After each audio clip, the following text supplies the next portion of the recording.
Hello my dear students. तर मी आहे मनोज कुमार आणि हे आहे इलेक्ट्रिक चार्जेस अँड फील्ड्सचं चौथं व्हिडिओ लेक्चर. तर या अगोदरच्या लेक्चरमध्ये आपण चार्जेसबद्दल माहिती मिळवली, मेथड्स ऑफ चार्जिंग पाहिल्या, चार्ज डिस्ट्रीब्युशन पाहिलं गेल्या लेक्चरमध्ये, काही न्यूमरिकल्स पण सॉल्व्ह केले. या लेक्चरमध्ये आपल्याला बघायचं आहे कुलम्स लॉ. कुलम्स लॉ, ठीक आहे. चला तर मग स्टार्ट करू. Coulomb's law. आता कुलम्स लॉ काय सांगतो, तर हा एक बेसिक लॉ आहे. कुलम्स लॉ, कुलम्स लॉ हा एक बेसिक लॉ आहे. कशाबद्दलचा बेसिक लॉ आहे? फोर्सेस और interaction between two charge particles. दोन चार्ज पार्टिकल्स आहेत, दोन चार्जेस आहेत.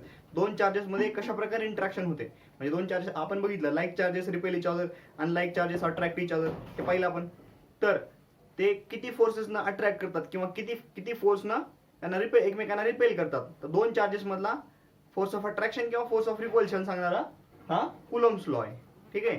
तर Charles Augustin de Coulomb, Charles Augustin de Coulomb scientist नाव आहे. Charles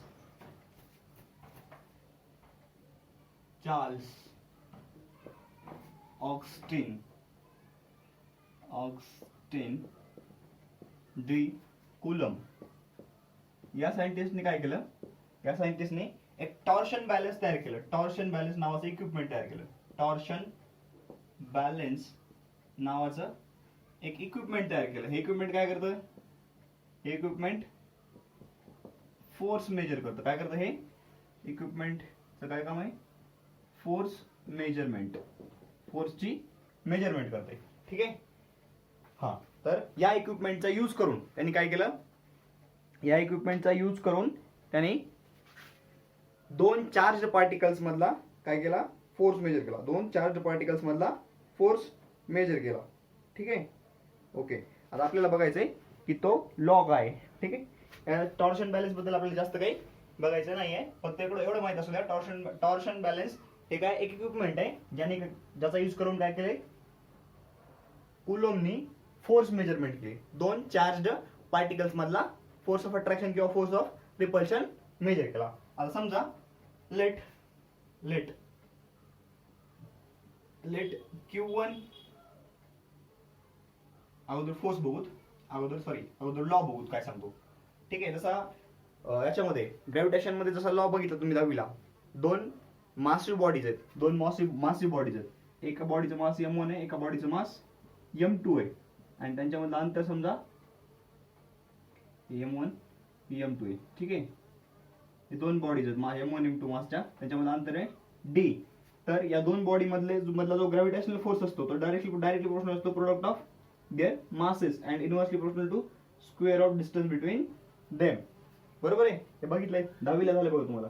Fg is equal to हे g into m1 m2 upon d square, m1 m2 upon d square. हा काय ग्रॅव्हिटेशनल फोर्स आहे दोन मासिव्ह बॉडीज मधला.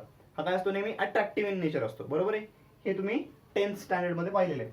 तर तसंच काय असतं, दोन चार्ज पार्टिकल्स, समजा दोन चार्जेस आहेत. हा एक चार्ज आहे, समजा हा Q1 आहे, आणि इकडे एक चार्ज आहे, समजा हा चार्ज Q2 आहे. या दोन चार्जेस मधला अंतर समजा R आहे. दोन चार्जेस मधला अंतर R आहे, R. तर या दोन चार्जेस मध्ये समजा हे लाईक चार्जेस किंवा अनलाईक चार्जेस आहेत, काही घेणं नाही. फक्त आपण पहिल्यांदा काय बघणार आहेत? आपण पहिल्यांदा बघणार आहे scalar form of Coulomb's law. Coulomb's लॉचा काय बघणार आहोत आपण पहिल्यांदा? स्केलर फॉर्म म्हणजे याचं वेक्टर फॉर्म पण आहे आणि स्केलर फॉर्म पण आहे. पहिल्यांदा आपण बघायला स्केलर फॉर्म. तर स्केलर फॉर्म मध्ये काय बघू आपण? या फोर्सची, या दोन चार्जेस मधल्या फोर्सची मॅग्निट्यूड बघू आपण.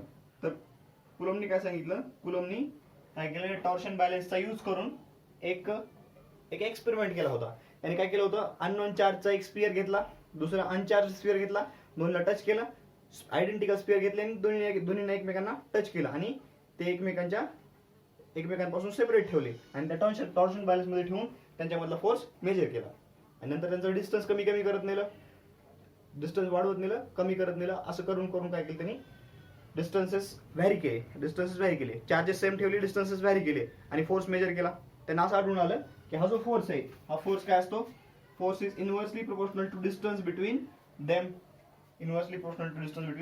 आणि नंतर काय केलं, नंतर चार्जेस डिस्टन्स सेम ठेवलं आणि चार्जेस वेगवेगळे केले, चार्जेस काय केले वेगवेगळे घेतले, तर त्यांना काय लक्षात आलं की force is directly proportional to product of charges on two spheres. Spherical charges घेतले त्यांनी, स्फिअर वरती चार्ज घेतला होता. कुलम्बला पण माहित नव्हतं त्याच्यावरची चार्ज किती होता, पण त्यांनी काय केलं होतं अंदाजे चार्ज घेतले होते, इक्वल चार्ज केले होते, दोन स्फिअरवरचे चार्ज इक्वल करून त्यांनी एक्सपेरिमेंट केला होता. ठीक आहे. इम्पॉर्टंट काय की हा जो फोर्स आहे हा काय inversely proportional to square of distance between them किंवा inversely proportional to square of separation and directly proportional to product of charges on two bodies, product of charges on two bodies. आता याला जर clubbing केलं तर काय होईल, F is directly proportional to Q1 Q2 divided by R square. म्हणजेच काय होईल, hence F is equal to K into Q1 Q2 divided by R square, where K is constant of proportionality. K काय, K हा एक constant of proportionality आहे. ठीक आहे. इथपर्यंत समजलं.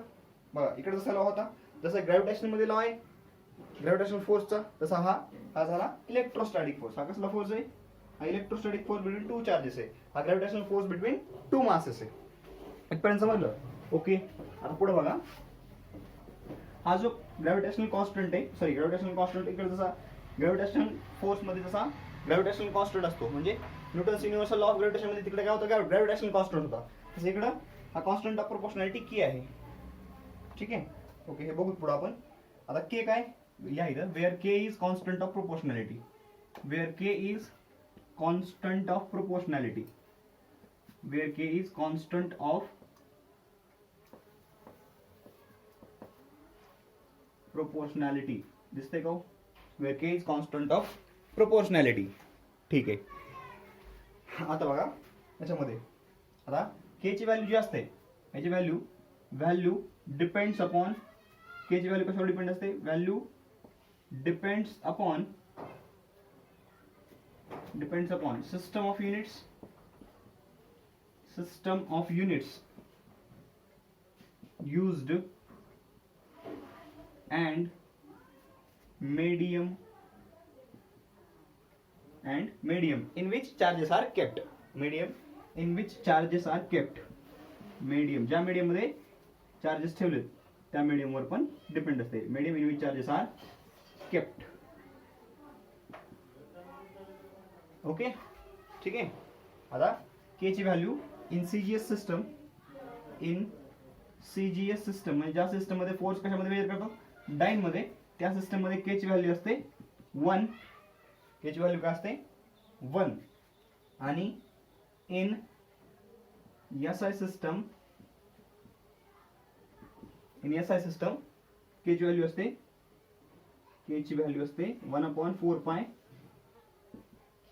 1/4 pi epsilon naught and equal to 9 into 10 to the power 9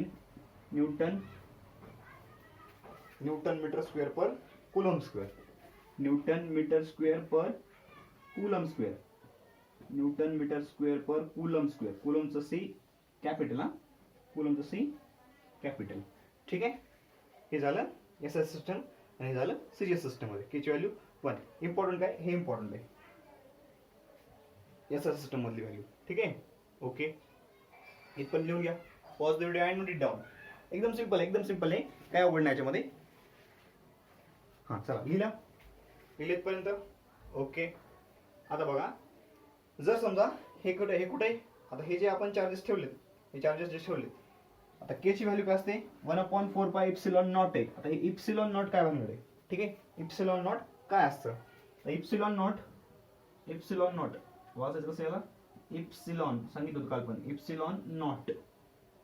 ठीक आहे. इप्सिलॉन नॉट म्हणा, नॉट वाचता येते ना. ठीक आहे. इप्सिलॉन हे नॉट. आता इप्सिलॉन म्हणजे काय, इप्सिलॉन इज आता परमिटी, याला काय म्हणतात, इप्सिलॉनला म्हणतात परमिटिव्हिटी ऑफ फ्री स्पेस.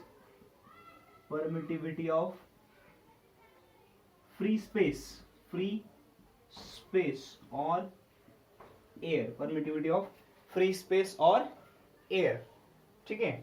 याची व्हॅल्यू असते 8.85 into 10 to the power -12. 8.85 into 10 to the power -12. आता याचं युनिट काय असेल बघा, याचं युनिट येतं, याचं युनिट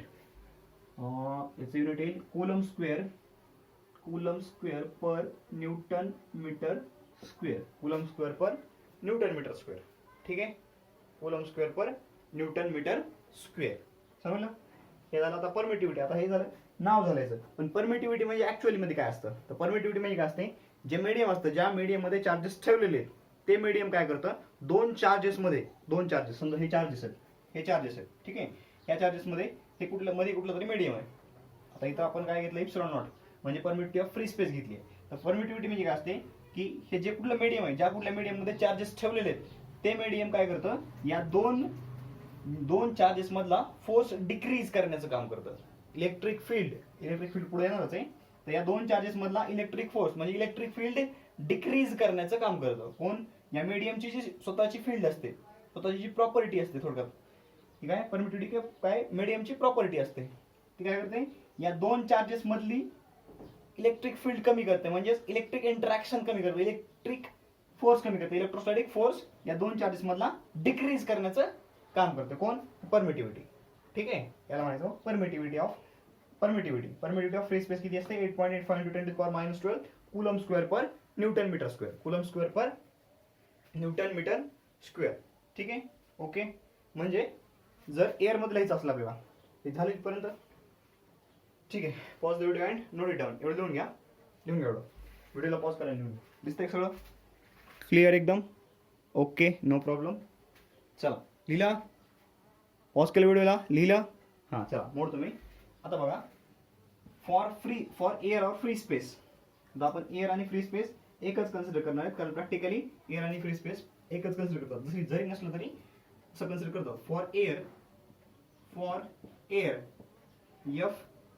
एफ किंवा F not, for air F not वापरू आपण.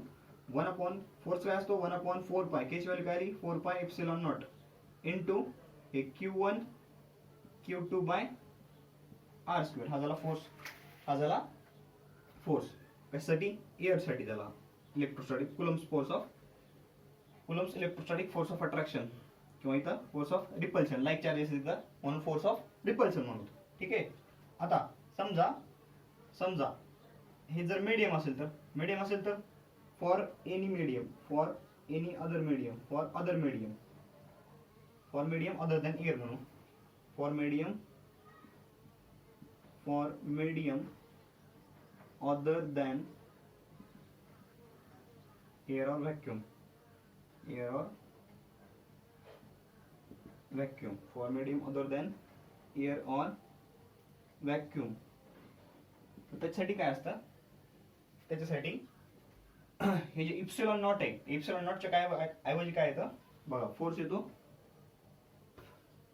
F medium is equal to 1/4 pi epsilon येतं. इथं काय येतं, फक्त इप्सिलॉन येतं. इप्सिलॉन काय असतं, इप्सिलॉन ही पण प्रॉपर्टीज आहे मीडियमच्या, आता सांगितलं त्याच. ठीक आहे, into Q1 Q2 by R square, ही प्रॉपर्टी आहे मीडियमची, जी की या दोन चार्जेस मधला फोर्स डिक्रीज करते, दोन चार्जेस मधला फोर्स डिक्रीज करते. ठीक आहे, आता हे झालं हा काय झाला, मीडियम साठीचा चार्ज झाला, मीडियम साठीचा फोर्स झाला. In any medium force between two charges is equal to force between charges Q1 and Q2 separated by distance R is given by F medium is equal to 1/4 pi epsilon into Q1 Q2 by R square ठीक आहे. आता बघा, हे F not air आहे, air किंवा vacuum मधला आहे, हे अदर मीडियम मधला आहे. जर आपण याचा रेशो घेतला, तर काय होतं बघा, म्हणतो तुम्ही हे घ्या, रेशो घ्या, F नॉट अपॉन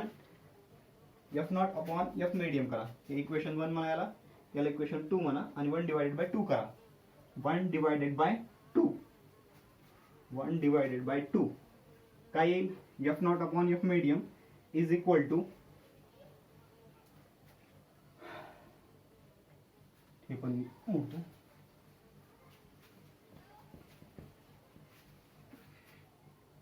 बघा 1 डिवाइडेड बाय 2 केलं, 1 divided by 2, F not upon F medium is equal to काय बघा 1/4 pi epsilon naught 1/4 pi epsilon naught into Q1 Q2 divided by R square आणि total divided by F medium 1/4 pi epsilon 1/4 pi epsilon into Q1 Q2 by R square into Q1 Q2 by R square Q1 Q2 by R square Q1 Q2 by R square cancel 4 pi cancel शिल्लक काय राहिलं hence F not upon F medium is equal to काय शिल्लक राहिलं हे epsilon वर जाते epsilon upon epsilon upon epsilon not या रेशोलाच काय म्हणतात या रेशोलाच म्हणतात रिलेटिव्ह परमिटिव्हिटी काय म्हणतात रिलेटिव्ह परमिटिव्हिटी किंवा डायइलेक्ट्रिक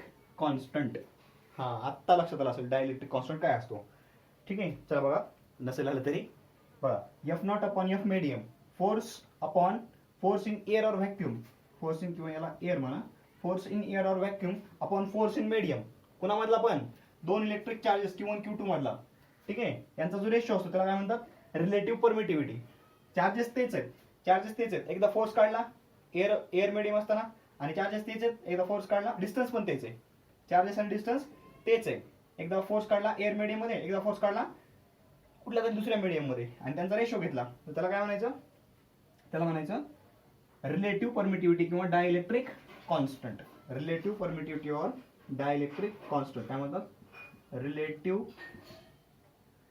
परमिटिव्हिटी और रिलेटिव परमिटिविटी ही झाली इप्सिलॉन आर और डायइलेक्ट्रिक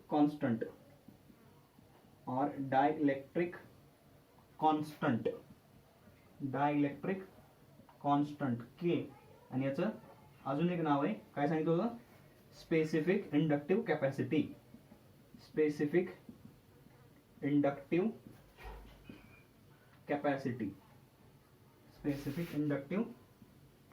काय असते स्पेसिफिक इंडक्टिव्ह कॅपॅसिटी हे सगळे एकच आहेत ठीक आहे म्हणजे epsilon R is equal to K is equal to specific inductive capacity is equal to epsilon naught epsilon upon epsilon naught is equal to हे F air upon F medium F air upon F medium आता इथं बघा इथं के ची value किती असू शकते के ची व्हॅल्यू एक किंवा एक पेक्षा मोठी असणार कारण बघा आता बघितलं आपण एप्सिलॉन ची व्हॅल्यू काय असते एप्सिलॉन नॉट ची व्हॅल्यू काय असते 8.85 into 10⁻12 coulomb square per newton metre square बरोबर आहे coulomb square per newton metre square ही झाली एप्सिलॉन नॉट ची व्हॅल्यू आता ही जी असते permittivity of medium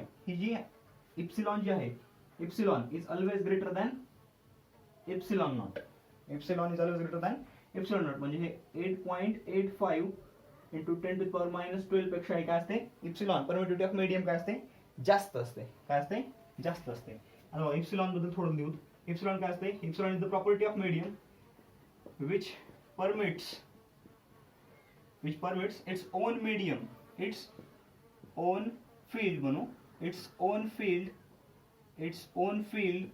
to decrease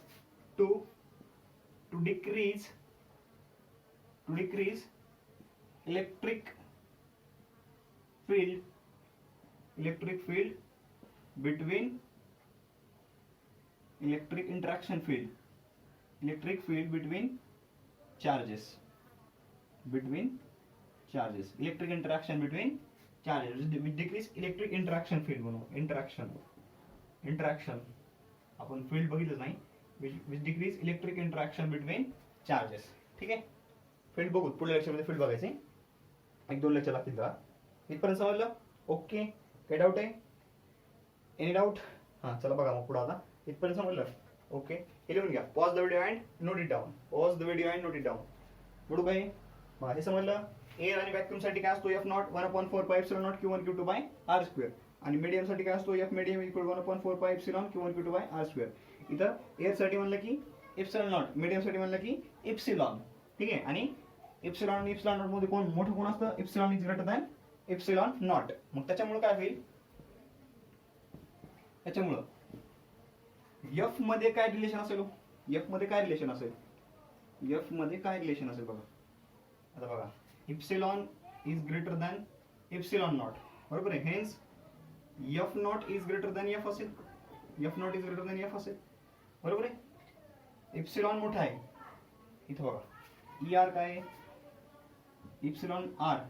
epsilon R is equal to epsilon upon epsilon not which is equal to F not upon F. F not upon F. आता बघा, epsilon is greater than epsilon not आहे, त्याच्यामुळे काय होईल? इथं बघा, हे दोन्ही रेशो तर सेम असेल. दोन्ही रेशो तर सेम आहेत. दोन्ही रेशो कशाची इक्वल आहे? रिलेटिव्ह परमिटिव्हिटीच्या. रिलेटिव्ह परमिटिव्हिटीच्या. रिलेटिव्ह परमिटिव्हिटी म्हणजे काय? Permittivity of medium upon permittivity of free space. Permittivity of medium upon permittivity of free space और एअर और व्हॅक्यूम. ठीक आहे. आणि हे काय? Force in air or vacuum upon force in medium upon force in medium. हा कुठला force आहे? Medium मधला फोर्स आहे. ओके. हा, आता बघा मग हा जो रेशो आहे, आता बघितला आपण, E is greater than E not, म्हणजे हा जो रेशो आहे इप्सिलॉन ई आर कशापेक्षा मोठी असेल? ग्रेटर दॅन 1 असेल. ई आर कशापेक्षा मोठी असेल? 1 पेक्षा मोठी असेल. ठीक आहे. म्हणजे असं म्हणता येईल 1 is less than E R and E R is less than infinity. E R is less than infinity किंवा E R is less than 1 is less than or equal to E R. E R is less than or equal to infinity. ठीक आहे. हां, हे झाले E आरची value. कुठून कुठपर्यंत vary होऊ शकते? कुठून कुठपर्यंत व्हॅरी होऊ शकते? म्हणजे 1 is less than or equal to K is less than or equal to infinity. काल बघितलं होतं. बघितलं मग तुम्हाला काही मेटलचे बघा, मेटलचा डायलेक्ट्रिक कॉन्स्टंट किंवा रिलेटिव्ह परमिटिव्हिटी काय असते? इन्फिनिटी असते. एअर और व्हॅक्यूम साठी, एअर साठी किती असते? 1.0003. व्हॅक्यूमसाठी किती असते? 1. रबरसाठी किती असते? 3. ते सांगितलं होतं काल, टेबल लिहून दिलं होतं इथे या साईडला. आठवतंय? हां, आठवा. हे इथपर्यंत झालं. ओके, हे लिहून घ्या. चला, म्हणजे हा जो रेशो आहे हा काय दाखवतो? रिलेटिव्ह परमिटिव्हिटी दाखवतो. आता नेमकं हा काय दाखवतो? किंवा के किंवा रिलेटिव्ह परमिटिव्हिटी काय दाखवते? तर बघा, जेवढा के वाढत जाईल तेवढा फोर्स काय होतो? कमी होतो. चला बघू. असं नाही करणार. बघा, the force between charges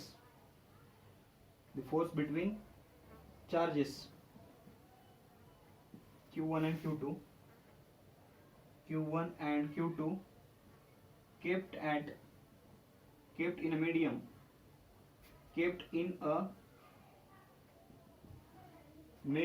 of dielectric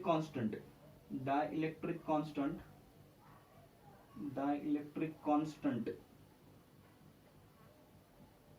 K is किती रो?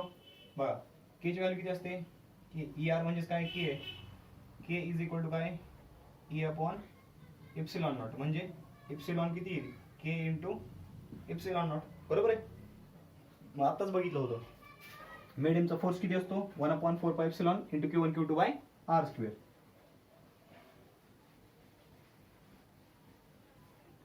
एफ मीडियम किती असतो? F medium is equal to 1/4 epsilon into Q1 Q2 by R square, बरोबर आहे. मग आता इथं बघा, एप्सिलॉनची व्हॅल्यू किती यायला लागली? एप्सिलॉन बघा, के डायलेक्ट्रिक कॉन्स्टंट म्हणजे काय असतो? थोडक्यात रिलेटिव्ह परमिटिव्हिटी आणि डायलेक्ट्रिक कॉन्स्टंट सेम असतं. ठीक आहे. रिलेटिव्ह परमिटिव्हिटी आणि डायलेक्ट्रिक कॉन्स्टंट काय असतात? सेम असतं. हे कॅपिटल के असतं. कॅपिटल के डायलेक्ट्रिक कॉन्स्टंट. हां, हे काय आला? मग इप्सिलॉन काय आलं इथून? इप्सिलॉन नॉट इकडे गेलं. Epsilon is equal to K into epsilon naught. आता इप्सिलॉनच्या ठिकाणी काय ठेवा? K into epsilon naught. 1/4 epsilon naught into Q1 Q2 by R square. आता इप्सिलॉनच्या ठिकाणी काय ठेवायचे? के एप्सिलॉन नॉट ठेवायचे. के, मग काय करतो मी? के ला बाहेर घेतो. आता ही जी व्हॅल्यू दिसती मधली, ब्रॅकेट मधली जी व्हॅल्यू दिसती ती काय हो? हा आहे force in air or vacuum 1/K into F not आहे हा, बरोबर आहे. एफ नॉट आहे ना, म्हणजे काय झालं, F medium is equal to F not upon K यायला लागले. F medium is equal to F not upon K. म्हणजेच काय व्हायला लागले, जर म्हणजे याचा अर्थ असा की जर आपण के डायइलेक्ट्रिक मीडियमच्या मटेरियलमध्ये चार्जेसला ठेवलं तर तर त्यांच्यामधला फोर्स काय होतो, के टाइम्स रिड्यूस होतो. त्याच्यामधला फोर्स काय होतो, के टाइम्स रिड्यूस होतो. बघा इकडं याचं मिनिंग काय, F medium is equal to 1 upon K into F not. 1 upon K into F not म्हणजेच एफ नॉट अपॉन के म्हणा direct, F not upon K. बरोबर आहे. म्हणजे जर एखाद्या मीडियमचा डायइलेक्ट्रिक कॉन्स्टंट के असेल आणि त्याच्यामध्ये जर आपण दोन चार्जेसला प्लेस केलं तर त्यांचा मधला फोर्स किती टाइम्स कमी होतो, के टाइम्स कमी होतो. के टाइम्स कमी होतो, डायइलेक्ट्रिक टाइम्स कमी होतो किंवा रिलेटिव्ह परमिटिव्हिटी टाइम्स कमी होतो. ठीक आहे. किंवा स्पेसिफिक इंडक्टिव्ह कॅपॅसिटी जेवढी असेल तेवढ्या टाइम्स कमी होतो. सरळ सरळ. ठीक आहे. एमसीक्यू जर आला काय आला, जो two charges are placed in air or vacuum, the electrostatic force of repulsion between them is capital F. Then what is the force of attraction, repulsion असं ना, then what is the force of repulsion when the same charges are kept at same distance in a medium of dielectric constant K. तर किती येईल मग उत्तर, direct F not upon F upon K, F upon K किंवा F upon E naught, E R of relative permittivity दिली तर E R. म्हणजे काय होतं, मीडियम काय करतं, मीडियम त्याचा जे काही डायइलेक्ट्रिक कॉन्स्टंट आहे त्या डायइलेक्ट्रिक कॉन्स्टंट एवढं फोर्स काय करतो, टाइम्स फोर्स डिक्रीज करतो. कशापेक्षा, जेव्हा दोन चार्जेस एअर किंवा व्हॅक्यूम मध्ये ठेवलेत आणि त्यांच्यामध्ये जेवढा फोर्स आहे त्या फोर्सच्या के टाइम्स फोर्स कमी करतात मीडियम मध्ये ठेवल्यास. समजलं. म्हणजे बघा परत एकदा सांगतो, समजा हे दोन चार्जेस आहेत त्यांच्यामधलं डिस्टन्स आहे आर, हे Q1 आहे, हे Q2 आहे. आता हे एअर मध्ये, समजा एअर मध्ये असताना यांच्यामध्ये फोर्स किती असेल, समजा एफ मधलं, ठीक आहे. एअर मध्ये एअर किती आहे, 1/4 pi epsilon not into Q1 Q2 by R square. आता हेच सेम चार्जेस काय केले मी वॉटर मध्ये ठेवले, ठीक आहे. तर एफ वॉटर काय होईल, एफ एअर बाय, आता एफ वॉटरचा के किती आहे, वॉटरचा के आहे 80, एफ एअर अपॉन 80 टाइम्स काय होईल, रिड्यूस होईल. 80 टाइम्स फोर्स रिड्यूस होईल. समजलं. एफ वॉटर काय असेल, F air upon 80. Okay. So this is the concept of relative permittivity और डायइलेक्ट्रिक कॉन्स्टंट. समजला, एकदम इझी होता. ओके. चला pause the video and note it down. Oh sorry, थोडंसं दिसत नव्हतं. ओ सांगायचं की मग दिसत नाही म्हणून. हां ठीक आहे. चला आता व्यवस्थित आहे, लिहून घ्या. चला pause the video and note it down. लिहिला. चला मी रब करतो, मी पण पॉज करतो. आता बघ 1-2 MCQs बघूत आपण. तर हा बघितला आपण कुलम्स लॉचा स्केलर फॉर्म. न्यूमेरिकल्स बघण्याच्या अगोदर आपल्याला अजून थोडंसं थिअरी बघायची राहिली आहे. स्केलर फॉर्म नंतर न्यूटन्स लॉ, कुलम्स लॉचा वेक्टर फॉर्म पण राहिलेला आहे. ठीक आहे. त्याच्या अगोदर बघूत 1 कुलमची व्याख्या. ठीक आहे. Definition of 1 coulomb. 1 कुलम कशाला म्हणायचं, ठीक आहे. 1 कुलम चार्ज, 1 कुलम चार्ज म्हणजे किती असतो, 1 कुलम. ठीक आहे. डेफिनेशन लिहून घ्या. 1 coulomb the charge, the amount of charge असं म्हणा, the amount of charge which when placed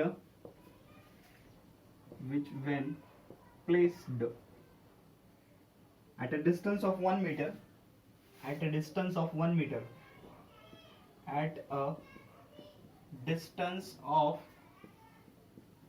1 meter, at a distance of 1 meter, 1 meter, at a distance of 1 meter from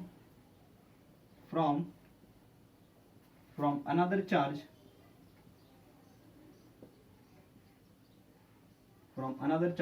of same magnitude, from another charge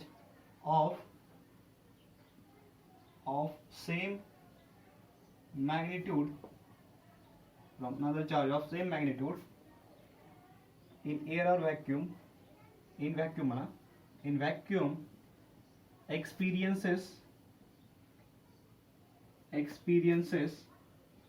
a force of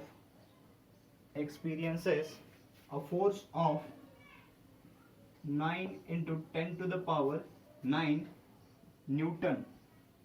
Experiences a force of 9 into 10 to the power 9 Newton is called 1 coulomb.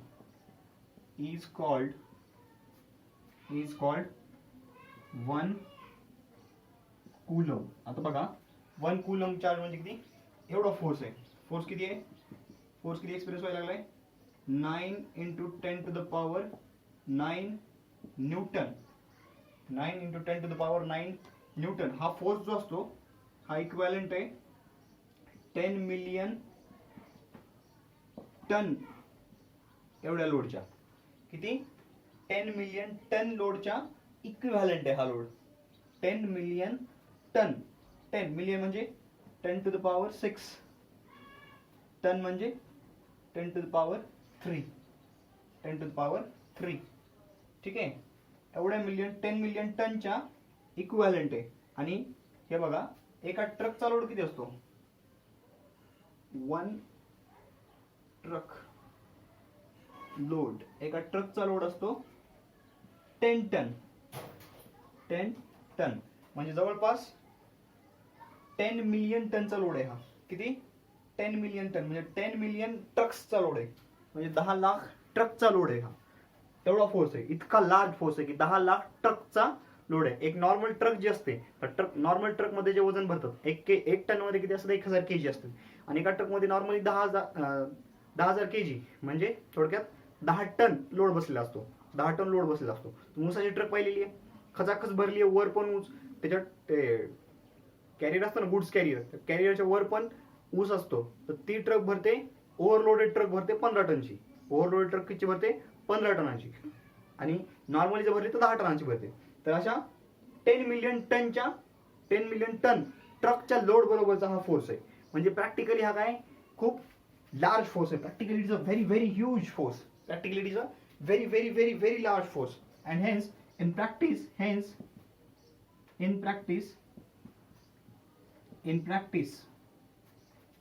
practice 1 coulomb, instead of 1 coulomb we use 1 microcoulomb or millicoulomb. Microcoulomb or millicoulomb are in practice units used, units of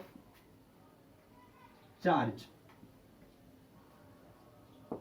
In practice units of charge are microcoulomb and millicoulomb. Microcoulomb म्हणजे 1 microcoulomb equal to 10 to the power minus 6 coulomb or 1 millicoulomb equal to 10 to the power minus 3 coulomb. हे मायक्रोकुलम maximum वेळेस तर मायक्रोकुलमच वापरतात. ठीक आहे, कारण charge एक कुलमचा charge म्हणजे खूप लार्ज चार्ज झाला. एक कुलमचा चार्ज म्हणजे खूप लार्ज चार्ज झाला. ठीक आहे, समजले? हां ठीक आहे, परत थोडक्यात सांगतो. समजा हे दोन चार्जेस आहेत, यांच्यामधलं अंतर किती आहे, यांच्यामधलं अंतर आहे 1 मीटर. हा चार्ज क्यू आहे, हा चार्ज क्यू आहे. ठीक आहे, याच्यामधलं अंतर 1 मीटर आहे. आता हे सेम चार्जेस आहे. समजा इकडे हा एफ आहे, एफ फोर्स आहे. एफ फोर्सला काय करतील, मग रिपेल करतील. हा जो फोर्स आहे हा किती असेल, 9 into 10 raised to 9 न्यूटन. हा जर फोर्स असेल, इकडला पण सेम आहे.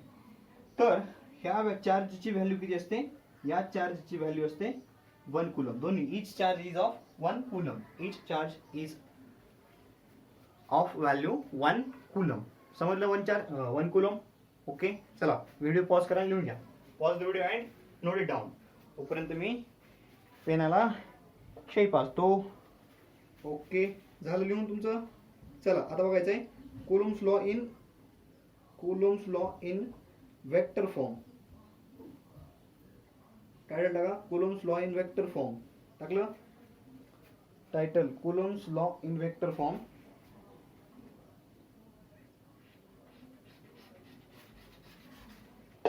ओके, चलो रब कर दें. Coulomb's law in vector form.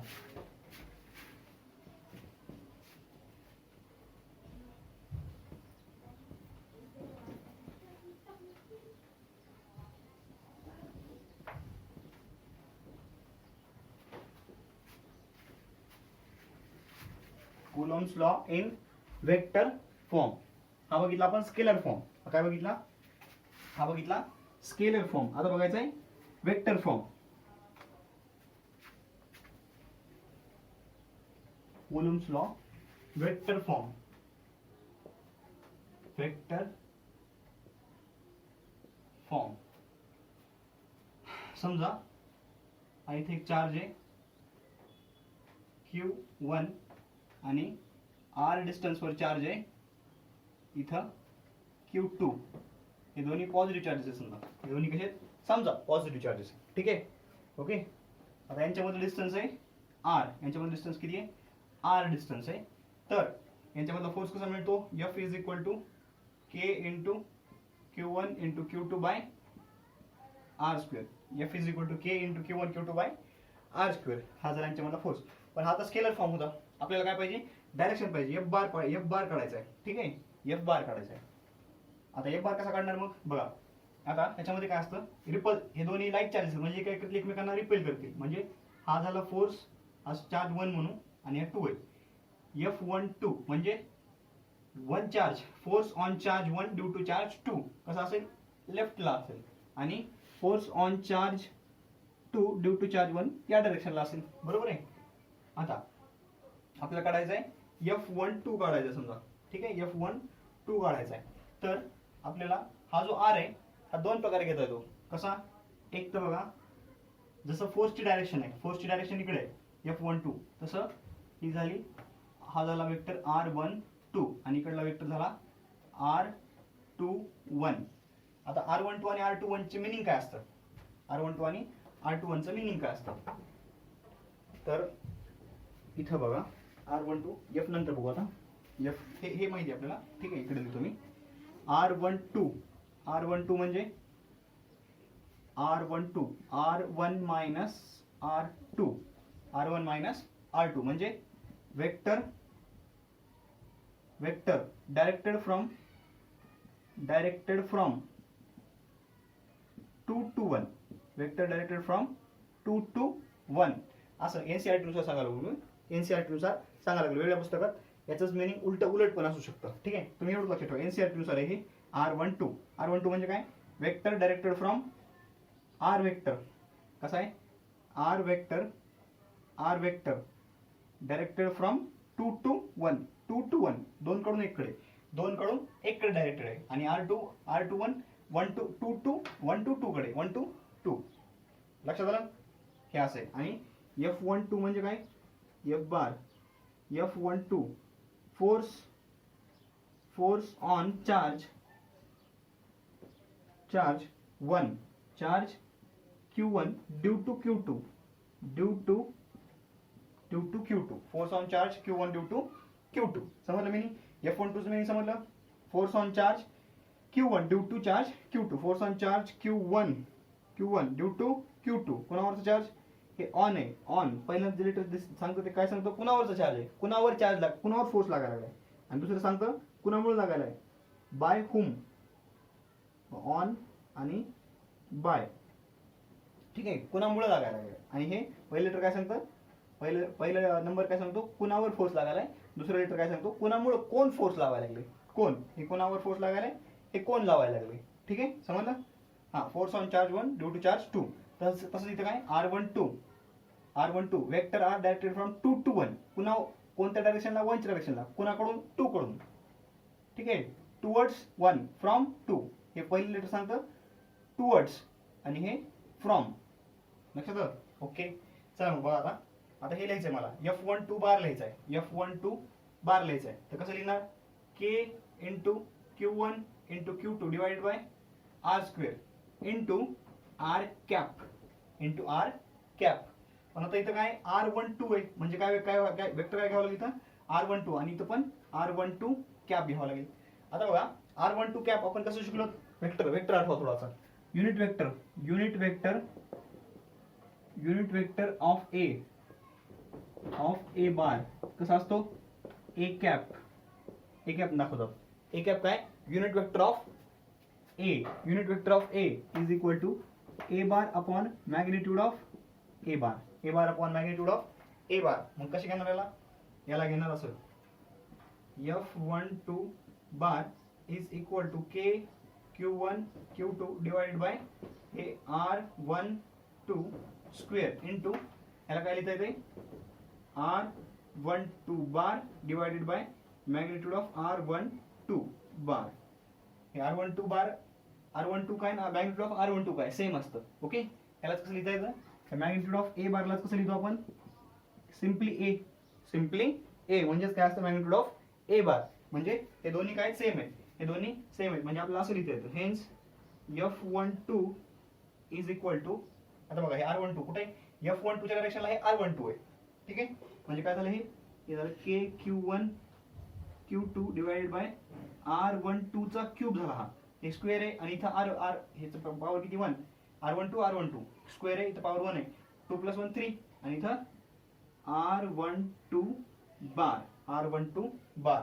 आता यालाच आता हे लिहित नाही मी इथं R12 काय R12 म्हणजे R1 बार मायनस R2 बार R1 बार मायनस R2 बार R12 बार म्हणजे R1 बार मायनस R2 बार. ओके ठीक आहे आणि हे R12 सिम्पली म्हणजे काय magnitude of R1 minus R2 हे इथं असं magnitude of R1 bar minus R2 बार म्हणजेच हे R12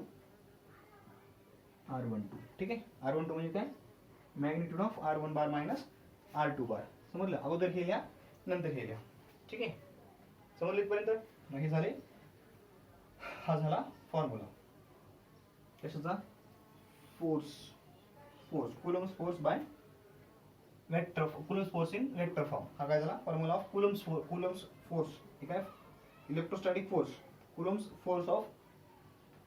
force between charges Q1 and Q2 Coulomb's force between charges Q1 and Q2 F12 is equal to K Q1 Q2 by R12 cube into R12 bar. इथं cube जर आला इथं बार येते आणि इथं जर स्क्वेअर आला तर इथं कॅप येते. इथं लक्षात ठेवा स्क्वेअर आला तर काय येणार इथं कॅप येणार. इथं स्क्वेअर आला तर इथं कॅप इथं क्यूब आला तर इथं बार क्यूब बार स्क्वेअर कॅप क्यूब बार स्क्वेअर कॅप क्यूब बार स्क्वेअर कॅप क्यूब बार स्क्वेअर कॅप क्यूब बार. समजलं स्क्वेअर कॅप स्क्वेअर कॅप चौकोनी टोपी समजा हा लक्षात ठेवा हे स्क्वेअर इथं जर स्क्वेअर आला डिनॉमिनेटर मध्ये तिथं कॅप येतो इथं जर क्यूब आला तिथं बार येतो. ठीक आहे हे लक्षात ठेवा. ओके तर हा झाला कुलोम्स लॉचा vector form Coulomb's law in vector form. हे झाला force F12 force on charge Q1 due to charge Q2 directly सांगता येईल force on charge 2 due to 1 काय K Q1 Q2 divided by R21 square into R21 cap आता इथं हे जास्त लिहायची गरज नाही. मग इथं काही K Q1 Q2 divided by R21 cube into R21 bar cube आला तर बार स्क्वेअर आला तर कॅप. समजलं ओके हा झाला कुलोम्स लॉ इन वेक्टर फॉर्म. ठीक आहे ओके चला pause the video and note it down. आता बघायचे लिमिटेशन्स ऑफ कुलोम्स लॉ हे लिहून घ्या pause the video and note it down. लिहिलं आता बघा लिमिटेशन्स ऑफ कुलोम्स लॉ टायटल टाका लिमिटेशन्स ऑफ कुलोम्स लॉ. लिमिटेशन काय सांगतात लिहा पहिली लिमिटेशन कुलोम्स लॉ इज व्हॅलिड. मी लिहिणार नाही चला लिहून घ्या तुम्ही. कुलोम्स law is valid for point charges only. Coulomb's law is valid for point charges only.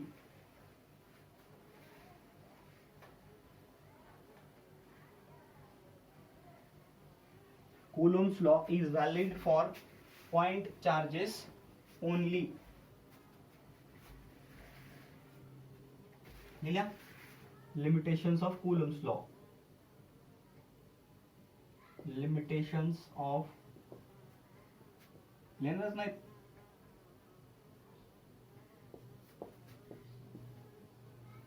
नुसते आळशीत तुम्ही लिहा की म्हणा सर. हा मस्त तर लिहावंच लागणार की मला तर काय लिहून द्यावंच लागणार त्याला काय पर्याय नाही. मला कंटाळा कोण जमणार आहे का नाही तुम्हाला जमतंय तुम्ही आळशी माणसं आहेत. estealship लिहा. Coulomb's law, it is valid. It is valid for point charges only. Point charges only. आता point charge म्हणजे काय समजून घ्या. Point charges only हे लक्षात ठेवा. Point charges only. Point charge म्हणजे काय? जर दोन चार्जेस आता समजा ही एक चार्ज आहे, हा एक चार्ज आहे, हा एक चार्ज आहे. याची रेडियस R1 आहे, याची रेडियस R2 आहे. स्फेरिकल चार्जेस आहेत. स्फिअर आहे, स्फेरिकल चार्जेस आहेत. ठीक आहे, म्हणजे स्फिअर वरती चार्ज दिलेला आहे. याची रेडियस आणि R1 R2 आहे आणि यांच्यामधलं डिस्टन्स समजा D आहे. डिस्टन्स किती यांच्यामधलं? D आहे. ठीक आहे, तर R1 आणि R2 दोन्ही काय पाहिजेत? D पेक्षा खूप लहान पाहिजेत. R1 आणि R2 काय पाहिजे? D पेक्षा खूप लहान पाहिजेत. तर ते दोन काय होतात? पॉइंट चार्जेस होतात. मग हे भलेही हे चार्जेस मोठे असू शकतात, साईजनं, पण या दोन चार्जेस मधलं जे सेपरेशन आहे, डिस्टन्स आहे, दोन चार्जेस मधलं जे अंतर आहे, त्या अंतराच्या तुलनेत यांची रेडियस कशी पाहिजे? स्मॉल पाहिजे. म्हणजे यांची साईज, या दोन्ही चार्जेसची साईज या दोन चार्जेस मधल्या डिस्टन्सच्या तुलनेत खूप कमी पाहिजे. ठीक आहे, R1 should be very less than distance between Q1 and Q2. हे काय रेडियस दाखवली मी, रेडियस दाखवल्याची. हा चार्ज Q1 आहे आणि हा चार्ज Q2 आहे. Q1 आणि Q2 मधले जे डिस्टन्स आहे त्याच्या खूप लहान पाहिजे. D is distance between Q1 आणि Q2. R1 आणि R2 R radius of Q1. R1 Q1 ची रेडियस आणि R2 हे Q2 ची रेडियस आहे. समजलं? ओके. सेकंड पॉइंट आहे, इट इज व्हॅलिड फॉर, बघा, Coulomb's law is valid. Coulomb's law समजा both charges are moving.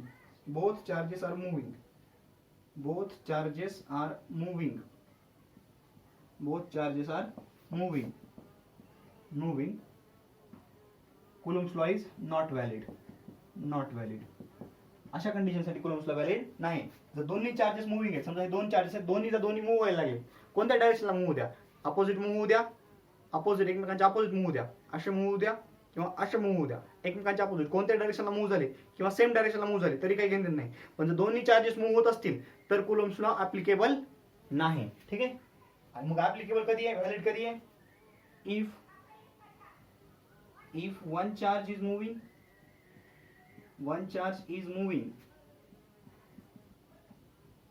and other is stationary.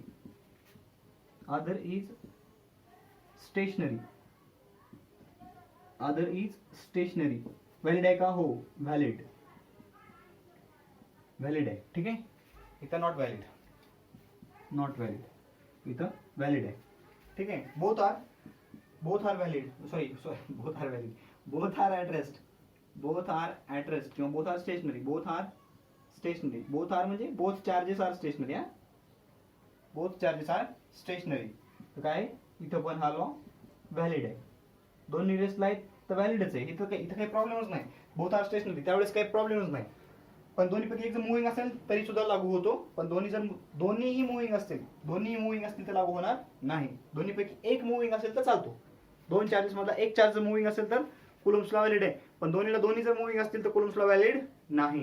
ही झाली लिमिटेशन. ह्या झाली दोन limitations of Coulomb's law. Write down the limitations. Pause the video and note it down. लिहिलं? Okay, pause the video and note it down. चला, आता पुढचा point आहे superposition. Principle of superposition. Red टाका. Principle of superposition.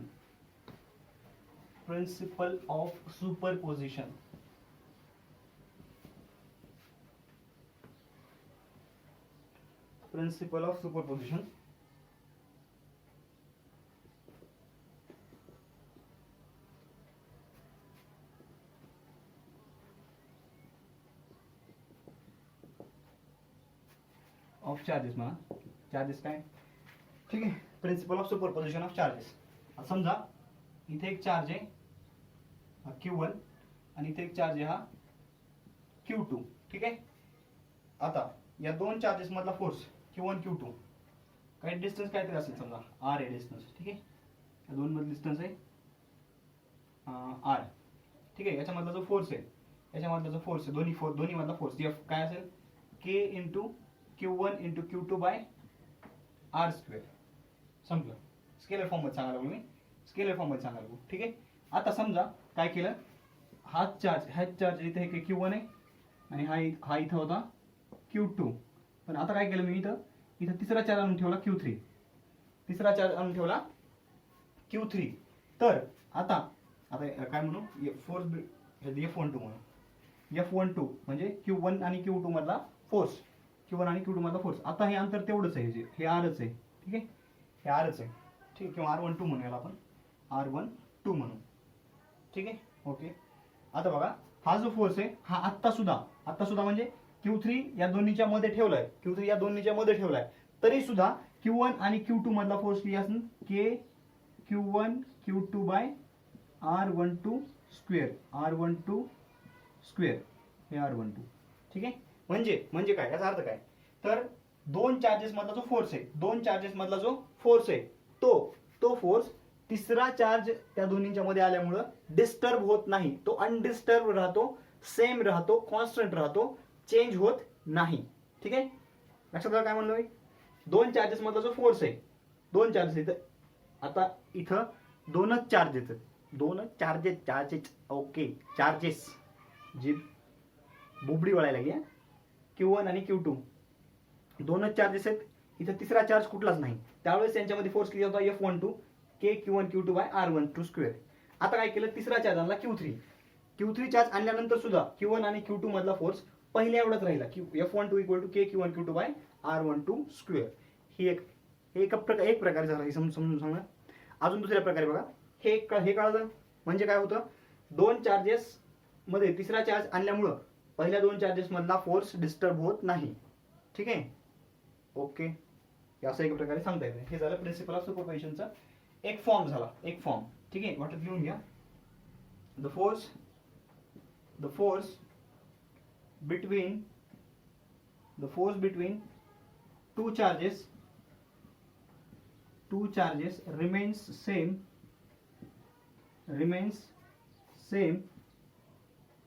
though third charge is brought between them. Though third charge is brought आणला. ठीक आहे, is brought between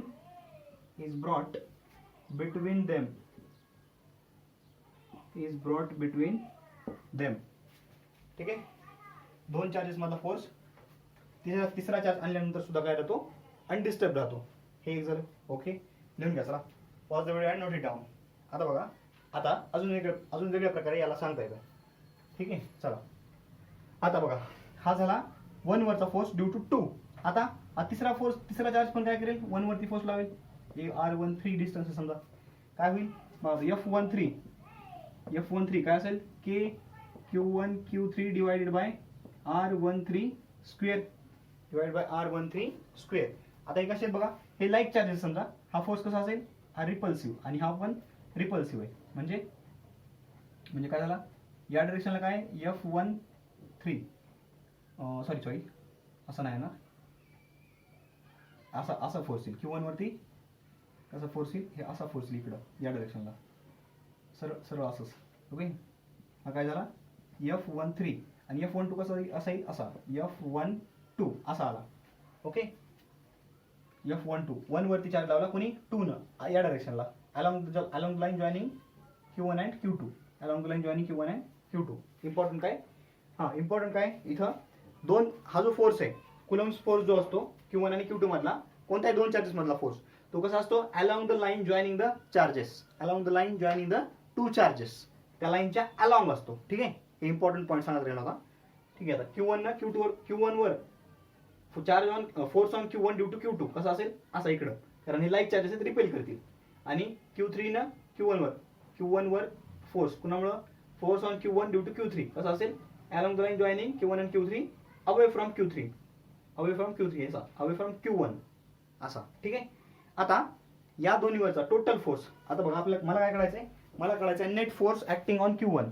काय काढायचं मला, net force acting on Q1 काढायचा. Net force acting on Q1 मग काय, net force acting on Q1 F net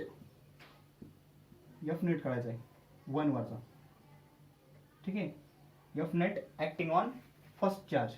तर कसं काढावं लागेल, F12 आहे. आता इथे काय करायला लागेल, याला आपल्याला वेक्टर फॉर्म मध्ये लिहावं लागेल, इंटू R12 कॅप आणि इंटू हे R13 कॅप. ठीक आहे, वेक्टर फॉर्म हे घेतला आता, वेक्टर फॉर्म वापरला याचा. ठीक आहे, तर या दोन्ही फोर्सेसची ऍडिशन F12 बार प्लस F13 बार यांची वेक्टर ऍडिशन म्हणजे या वन वरचा नेट फोर्स. म्हणजे या दोन्हीची जी ऍडिशन, दोन्हीची जर आपण ऍडिशन केली तर कशी येईल बघा. याला काय करायचं, याला पॅरलल फोर्स इकडे काढा, इथून असा एक इकडे फोर्स काढला आणि याला पॅरलल असा एक काढला. ठीक आहे, याचा रिझल्ट कसा येईल, यांचा रिझल्ट आला असा. हा झाला F net force on charge 1, net force on charge 1 हा असा असेल या डायरेक्शनला, दोन्हीच्या मधून. समजलं? ओके, याला म्हणायचं principle of superposition. Principle of superposition. आता याचं स्टेटमेंट हो लिहू की याचं पण स्टेटमेंट लिहू. चला ही फिगर काढून घ्या. ठीक आहे, हे लिहून घ्या, फिगर काढून घ्या. बघा, the net force on one charge due to n number of charges, due to number of charges, due to other number of charges, is the vector sum of all forces on charge on that charge due to all other charges. याचं meaning काय? ठीक आहे बघा, the net force on one charge due to other number of charges is the vector sum of all forces on that charge due to all other charges. म्हणजे काय बघा, हा एक चार्ज आहे Q1 वरती Q1 Q2 आणि Q3 दोन्ही काय करतील, फोर्सेस एक्झर्ट करतील. Q1 वरती Q2 ने एक्झर्ट केलेल्या फोर्सला F12 बार आणि Q1 वर Q3 ने एक्झर्ट केलेल्या फोर्सला F13 बार. आता या वन चार्ज वर Q1 या चार्ज वरती जो ऍक्ट होणारा नेट फोर्स आहे तो किती असेल, मग या दोन्हींची वेक्टर सम असेल. याला म्हणायचं प्रिन्सिपल ऑफ सुपरपोजिशन. काय म्हणायचं याला, प्रिन्सिपल ऑफ सुपरपोजिशन. समजलं? ओके, ठीक आहे, लिहून घ्या. And for n number of charges, force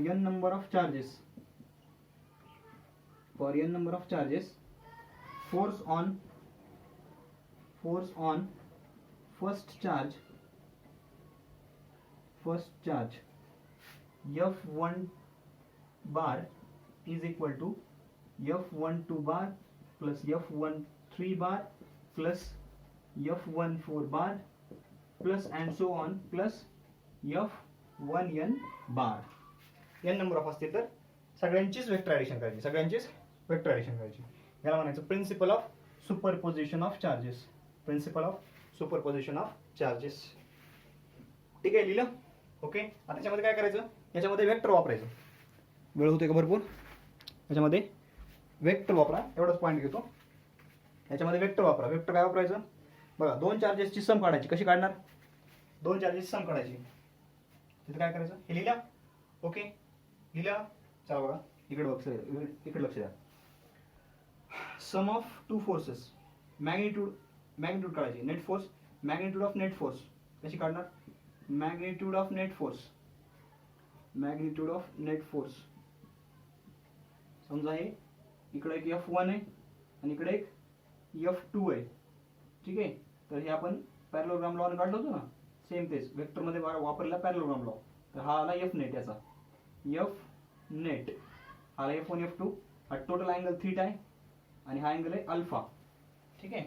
F net कसा काढणार, एफ नेट ची मॅग्निट्यूड कशी येते, एफ नेट ची मॅग्निट्यूड येते square root of f1 square plus f2 square plus 2f1 f2 cos theta, 2f1 f2 cos theta. हे सगळं कशामध्ये, स्क्वेअर रूट मध्ये, सगळं कशामध्ये, स्क्वेअर रूट मध्ये. आणि टॅन अल्फा कसं काढणार, टॅन अल्फा कोणासोबतचा अँगल f1 सोबतचा, मग f1 कुठे येणार, खाली येणार एकदाच, प्लस इथं टॅन आहे, इथं अल्फा, अल्फा कोणासोबत केलेला अँगल आहे f1 सोबत, असं लक्षात ठेवा. आणि इथं टॅन आहे तर वर काय येणार साइन, इथं काय साइन थिटा, इथं कॉस थिटा. आणि इथं राहिलेलं मग दोन्ही ठिकाणी f2 f2 हे राहिलेलं f2 f2 sine by cos tan, sine by cos tan. Alpha कोणासोबत अँगल आहे f1 सोबतचा, अल्फा कोणासोबत अँगल आहे f1 सोबतचा, f2 f2 sine by cos tan, असं लक्षात ठेवा. समजलं का, ओके. हा चला आता काही स्टँडर्ड रिझल्ट सांगतो. स्टँडर्ड रिझल्ट, स्टँडर्ड रिझल्ट म्हणजे काय, जर समजा दोन फोर्सेस आहेत इक्वल आहेत, कसे असू द्या, त्यांच्यामधला अँगल, त्यांच्यामधला सेम फोर्सेस, दोन सेम फोर्सेस आहेत. स्टँडर्ड रिझल्ट मला, स्टँडर्ड रिझल्ट, ओके. आता हे दोन फोर्सेस आहेत एफ एफ, यांच्यामधला अँगल आहे थीटा, यांच्यामधला अँगल किती आहे, थीटा आहे. सेम फोर्सेस आहेत, सेम, त्यांच्यामधला अँगल जर थीटा असेल, यांचा रिझल्टंट असा मधून जातो. आणि प्रत्येक तो रिझल्टंट काय करतो, दोन्ही सोबत थीटा बाय टू चा अँगल करतो. रिझल्टंट काय असेल, एफ नेट, ठीक आहे, एफ नेट जो काही असेल तो असेल, तो या फॉर्म्युलाने काढा, तो या फॉर्म्युलाने काढा, सोपं जातं, काय अडचण नाही. आणि समजा हे झालं एक समजा दोन्ही फोर्सेस आहेत, हा एक फोर्स F1, हा एक फोर्स आहे F2. इथं चार्ज असतो, इथे चार्ज असतो, ठीक आहे, इथं चार्ज आहे, समजा चार्ज Q आहे, इथं चार्ज हे Q आहे. Q वरती एकाच साईडला दोन्ही फोर्सेस आहेत, तर F नेट काय येईल, मग F नेट काय येईल, सरळ सरळ F1 प्लस F2, दोन्ही मॅग्निट्यूडची ऍडिशन सरळ सरळ एका त्याच डायरेक्शनला. आणि जर अपोजिट असतील तर समजा हा Q आहे, याच्यावरती इकडे F1 लागायला आहे आणि इकडं F2 लागायला लागला, हा चार्ज Q आहे. जर समजा तर काही एफ नेट काही अपोजिट आहे, त्याच्यामुळे काही अपोजिट, त्याच्यामुळे काही F1 मायनस F2, जर F1 ग्रेटर दॅन F2 असेल तर, नाहीतर F2 मायनस F1 करा. समजलं, ओके. तर इथं मी थांबतो. आता हे आज पूर्ण आपण डिटेलमध्ये थिअरी पाहिली. पुढल्या लेक्चरमध्ये आपण याचे न्यूमरिकल्स बघणार आहे, त्याच्यावरचे न्यूमरिकल्स प्रत्येक पॉईंटवरचे. आज जेवढे पॉईंट्स पाहिले, कुलम्स लॉ बघितला, त्याचा स्केलर फॉर्म बघितला, वेक्टर फॉर्म बघितला, प्रिन्सिपल ऑफ सुपरपोजिशन बघितलंय, ओके, वन कुलमची डेफिनेशन बघितली, आणि प्रिन्सिपल ऑफ सुपरपोजिशन आणि त्याचे कसं काढायचं हे वेक्टर फॉर्म, वेक्टरचं इक्वेशन आहे, ठीक आहे. वेक्टर आपण हे बघितलं, वेक्टरमध्ये आपण याला F net is equal to F1 square plus F2 square plus 2F1 F2 cos theta, आणि tan alpha equal to F2 sin theta upon F1 plus F2 cos theta, where tan alpha is angle made by net force with the F1, ठीक आहे, okay. तर इथं मी थांबतो. अभ्यास करत राहा, काही अडचण असेल तर विचारत राहा. All the best.